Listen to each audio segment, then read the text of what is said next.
Chers amis, bonjour. Nous sommes le vendredi 30 janvier 2026. Il est 9h30. Quelques news de l'Arménie de l'Artsakh et de la diaspora arménienne ce soir, mes amis, ici à Valence, à l'église évangélique arménienne à 20h30. René Léonian viendra donc parler et dédicacer son livre, son dernier livre, L'Arménie, terre chrétienne. Voilà, donc 20h30 rue Salingro à Bourg-les-Valence. Et puis mardi, mes amis, mardi à 17h30, notez-le, 17h30. Donc la librairie, une librairie La Procure à Valence, au 17 Grande Rue. Voilà. Corinne Zarzavadjan viendra aussi dédicacer donc son livre, son dernier livre, un roman historique sur l'Arménie et les Arméniens, bien sûr, qui a pour titre La Roseraie de Garabet, un très très très beau roman, mes amis, dont il faut lire, il faut s'imprégner. Bravo à Corinne Zarzavadjan.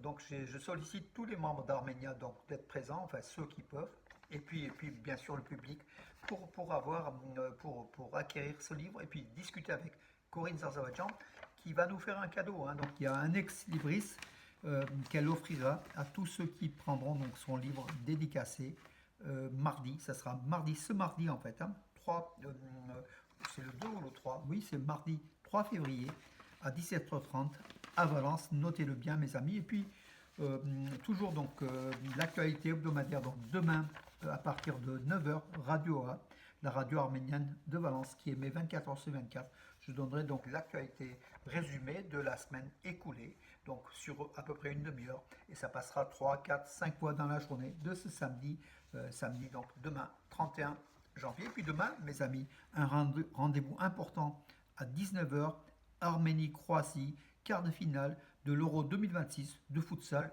historique. Je vous raconte tous les jours cela, mes amis. C'est réellement historique. Voilà. Venons-en à l'actualité. Donc, la France soutient la normalisation des relations entre l'Arménie et l'Azerbaïdjan,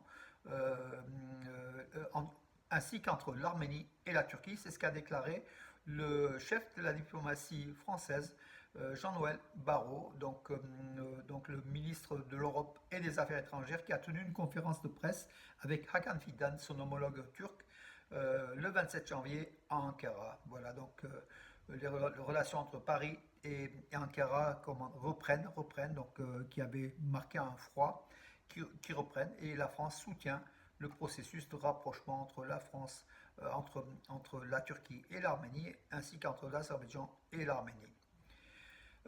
En Arménie, mes amis, donc hier, conférence de presse de Robert Kochayan, le deuxième président de la République d'Arménie, opposant bien sûr à Pachinian, qui est dans de nombreux procès, hein, voilà.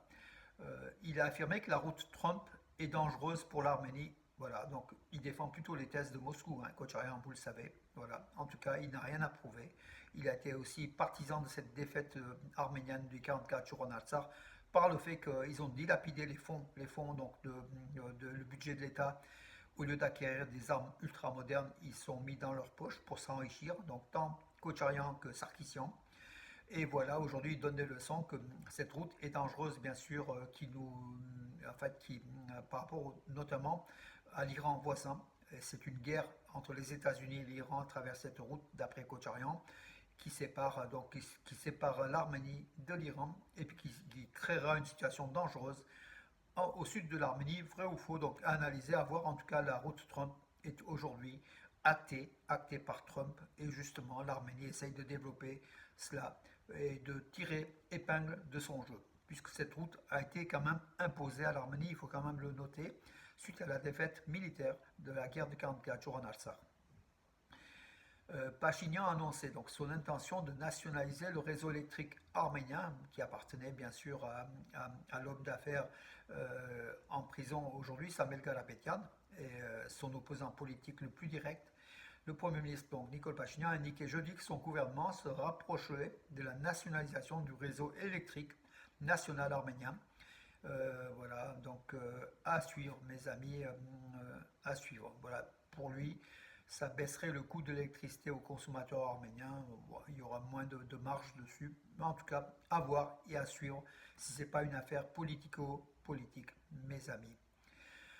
Alors, la décision de convoquer l'Assemblée nationale des évêques en Autriche est inacceptable. Les justifications pitoyables sont intolérable. C'est ce qu'affirme le parti arménien Adel Ramgavar, donc le parti libéral de Ramgavar, comment dirais-je, qui a dans un communiqué justement accusé Saint-Etchmiadzin de réaliser des choses inacceptables, notamment la réunion des évêques qui se tiendra en Autriche au lieu de se tenir en Arménie. Voilà cette déclaration donc contre Saint-Etchmiadzin, le parti Adel Ramgavar qui est proche du gouvernement Pachinian a priori aussi. Hein, voilà. Le parti dit dans ce communiqué dit ce communiqué à exhorter à se fier qu'aux déclarations officielles diffusées sur la plateforme et par courriel, donc parce qu'il y a des faux comptes, en fait, de ce parti ADL Ramgavar qui diffuse de fausses informations. Mais en tout cas, le vrai parti ADL Ramgavar d'Arménie a fait ce communiqué pour dire que, justement, qu'il trouvait intolérable le fait de réunir les évêques à l'extérieur de l'Arménie par Saint-Etchmiadzin.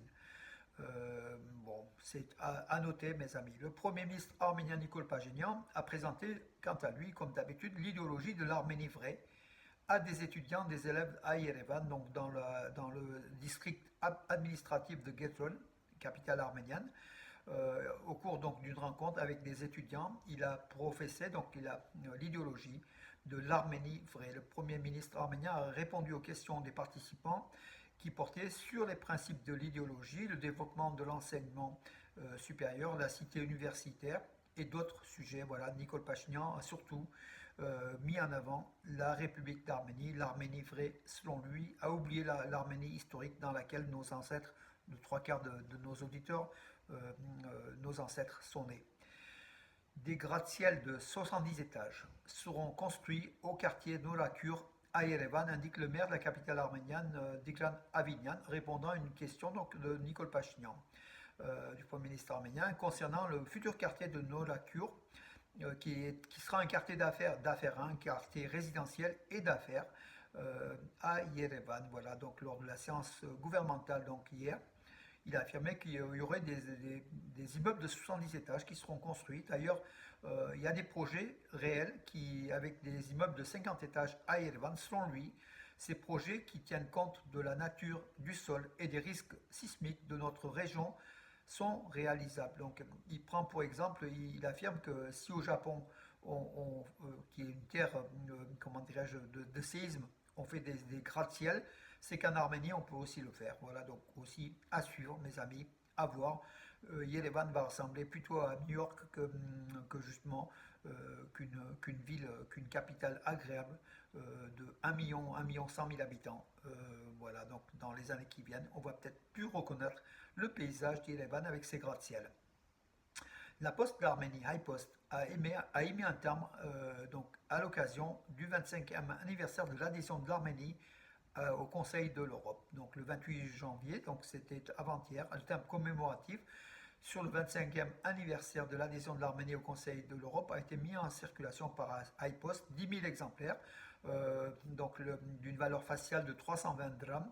Il représente le drapeau arménien et le drapeau du Conseil de l'Europe en fait, hein, voilà, qui flotte sur fond d'étoiles du Conseil de l'Europe.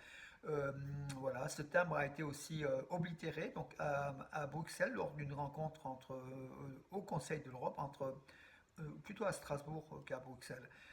Il a été donc oblitéré en compagnie d'Ararat Mirzoyan, le chef de la diplomatie arménienne, et le secrétaire général du Conseil de l'Europe, Alain Bersen, voilà, et la présidente de la PCE, Assemblée parlementaire du Conseil de l'Europe, Petra Baïra.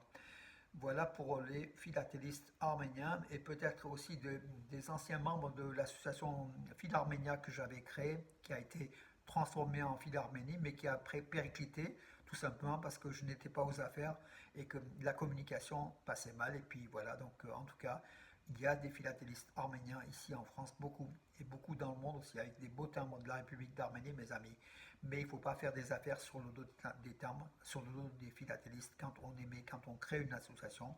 C'est le message que je tenais à faire passer également. Voilà. Et puis voilà, mes amis, donc les informations aujourd'hui. Donc je vous donne rendez-vous donc à demain et je vous souhaite bien sûr une très très bonne journée, mes amis. Bonne journée, parior.